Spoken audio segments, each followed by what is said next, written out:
خبر آپ کو دیں گے، ملکی تاریخ میں پہلی بار سیلاب متاثرین کی نشاندہی کے لیے ڈرون ٹیکنالوجی کا کامیاب استعمال کیا گیا ہے۔ پنجاب کے مختلف شہروں میں تھرمل امیجنگ ڈرون سے متاثرین کی نشاندہی کے بعد کامیاب ریسکیو کیا گیا۔ آپ کو بتاتے چلیں کہ جھنگ میں ڈرونز کی مدد سے سیلابی ریلے میں گھرے افراد اور لائیو سٹاک کی تلاش، تھرمل امیجنگ کیمرے سے 5 افراد اور مویشیوں کی نشاندہی کی جا چکی ہے۔ آپ کو بتا رہے ہیں سیلاب متاثرین کی نشاندہی کے لیے ڈرون ٹیکنالوجی کا کامیاب استعمال جاری ہے۔ اس پہ بات کریں گے ڈان نیوز کے نمائندے عدنان شیخ ہمارے ساتھ موجود ہیں۔ عدنان بتائے گا۔ جی عدنان،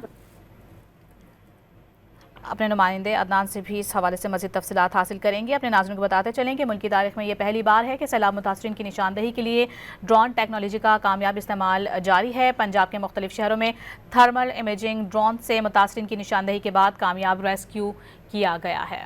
عدنان، اس حوالے سے تفصیلات بتائیے گا۔